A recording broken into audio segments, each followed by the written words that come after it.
Our viewer Carol wants to know if there is anything new on the market to treat stress incontinence. She's a busy career lady and doesn't have time to take off for surgery, she says.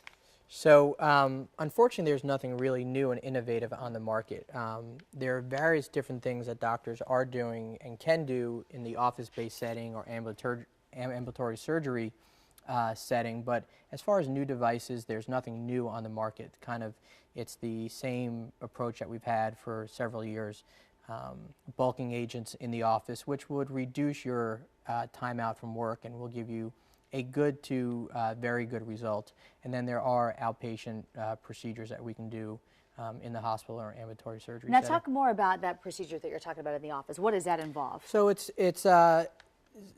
generally it's a bulking agent. So the analogy I use is kind of like a plastic surgeon will use a filler and a wrinkle on a face.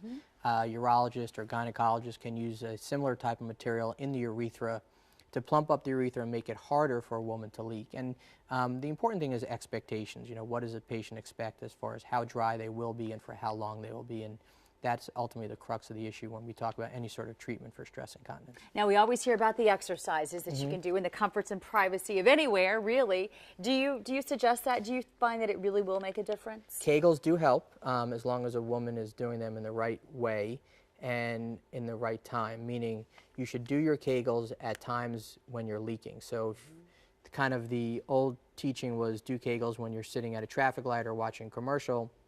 That works, but it works better if you do your Kegel during the exercise or activities that you are prone to leaking, such as if you are prone to leaking when you cough, every time you cough you may want to tighten up and practice a Kegel. Well, it's an uncomfortable conversation, which is why so many people don't want to go to their doctor, which is why this segment, I think, is very helpful for people, because sometimes they're embarrassed to talk to their doctor about stuff like this. What do you suggest to a woman in that situation, or even a man who's having problems?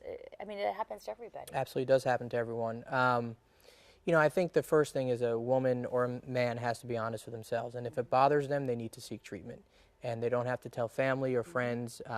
Doctors are here for patients to confide in them, and we have many ways we can help our patients. And I think it's so important for people to realize, especially a specialist like you, that's all you do. That's all you talk about. So it's comfortable for you. It's just uncomfortable for the patient. Yeah, we like to talk about the uncomfortable. All right, well, we like that about you. Thank you for doing that for you. us today. Hope you're not too uncomfortable at home.